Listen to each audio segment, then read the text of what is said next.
Well, TikTok Commission report has revealed the app collects a similar amount of data to that of Facebook and Google. It comes as several countries crack down on the Chinese-owned app, including Australia, which has implemented a ban on federal government phones. But TikTok has fired back at accusations that it's a security risk, with new research claiming its privacy and data collection practices are consistent with other platforms. Joining me now is cyber security expert and Monash University Professor Nigel Phair, who was commissioned to conduct this research. Nigel, thanks so much for joining us here. Look, this report, frankly, is hard to believe. Why should we treat it as credible when it was commissioned by TikTok? Yeah, thanks, Laura. Well, TikTok asked me to write the report. I've been doing cybersecurity for over 20 years. I've written many reports for many different organisations. It's all referenced. It's all using open source information, and I stand by the results of it. Okay, so did you look at the source code for this report or just rely on the company's privacy policies? So we did two things. We looked at the privacy policies of all the social media networks and some other organisations.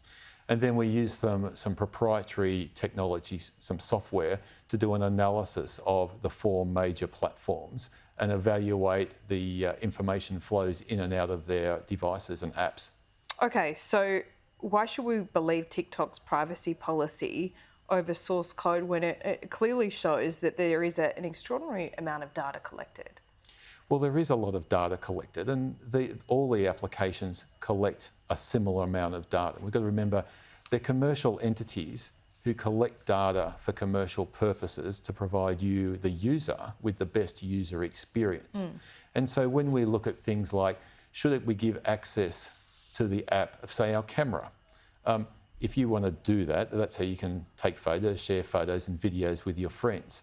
So all the power in that regard, I believe, is really with the user, whether you want to actually allow that to happen or not. Well, sure, but you know that most people, I would almost say almost everyone, does not read the privacy policy. And I just want to go through some of these because the privacy policy says, TikTok, we collect information, IP addresses, user region, mobile carrier, time zone settings, model of your device, device IDs, screen resolutions, app and file names, keystroke patterns or rhythm, the state of a phone's battery.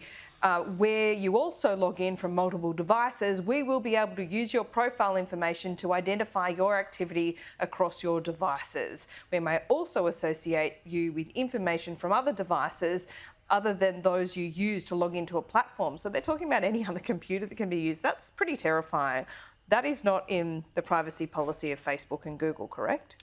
Well, so the analysis I did had Google collecting the most. So I looked at 40 different variables. Google collected the most. Facebook and TikTok came in second and third. Yeah, and but Twitter can I just get to this? So does Google and Facebook look at keystroke patterns? Yes. And battery state? Do they look at screen resolution? Yes. IP addresses, multiple devices login?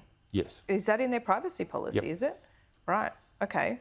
So governments, though, around the world have said through their security agencies that TikTok is a risk. Why are you right and multiple governments wrong? Well, I've not seen the threat assessment that the governments have done. It's not been published. Do you need to? Well, I'd like to see it. I think we should as consumers in Australia. If the government's going to make a position to ban something off a government device, and that's not to say government officials won't be using these social media apps on their own devices, but I think it continues the big discussion about what it means to participate in the online environment, what it means to give up, as you say, all those sorts of things to companies, and what we get back as a trade-off. And I think we've also got to look at the fact that we're the product. There is nothing free online. We're getting monetised. But it's getting to the security of the users, right? There's a few other things that are different from Facebook and Google from what I can see. In December, TikTok admitted to using the app to try and identify the source of a journalist who were writing critical stories about the company. It first denied they did so and then claimed it was technically impossible, but it was shown up by the FBI and Department of Justice in the US that denial was not right. So what do you say to that? Well, I can't talk to the organisation and what's gone on in the past and what their internal structures are or any of that. I just looked purely at the technical perspective and I looked at the privacy policy perspective and put analysis together about data collection, inflows, outflows, what it means to. But your report goes to making people people feel more comfortable with using TikTok and the data collection.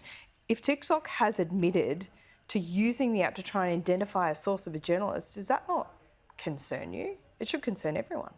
Well, I didn't get into that discussion with them, and I haven't given it any great deal of thought. I've just focused on the terms of what I've looked at. So when you say you didn't get into any discussion with TikTok, was the findings of your report discussed with TikTok? How much input did they have in it? Well, so they gave me the terms about what they wanted me to look at, and then that's a problem in itself, isn't it? Well, I don't think so. Why not? Well, the terms are what they are. As I said, I've done. But they gave you parameters before. around what you could look at. Well, they gave me guidance saying we want you to look technically and policy. They didn't sort of say what you can or you can't do. They said we want you to focus on these things. So that's what I focused on. And to me, the report highlights really go to they all collect about the same. But Nigel, if TikTok is giving you parameters of what you can and can't look into, go back to my original question. It's commissioned by TikTok. They weren't asking you to do a report that wasn't going to be complimentary. Well, I don't think. Why would they pay for a report that actually criticises them even further? Well, that wasn't the terms of the discussion. The terms were looking at from a policy perspective.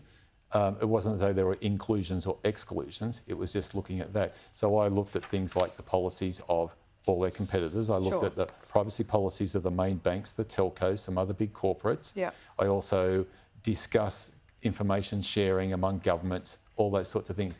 All that content was for my decision to what was to go in, what was to go out. The other apps you compared TikTok to are headquartered in liberal democracies, correct? They're governed by the rule of law. TikTok, though, is different.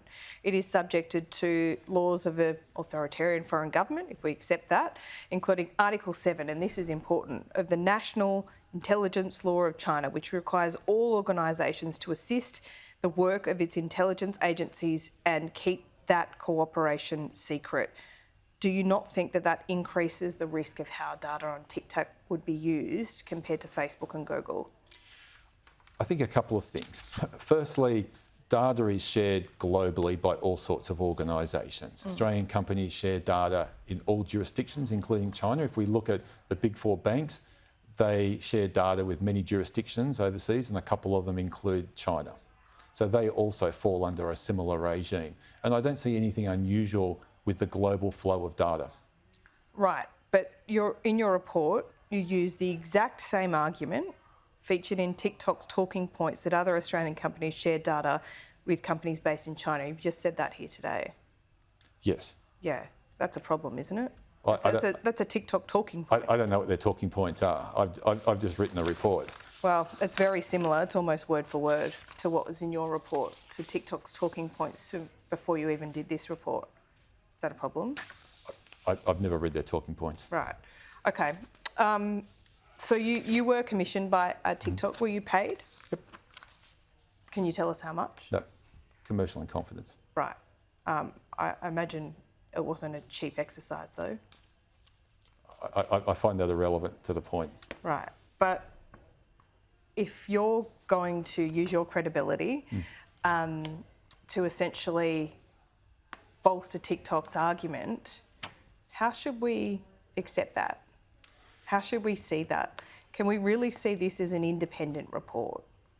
Well, I see it as something to drive the conversation, and the conversation to me is we need to talk amongst ourselves as Australians, personally and individuals, to have the bigger conversation about what it means to share our data online. Okay.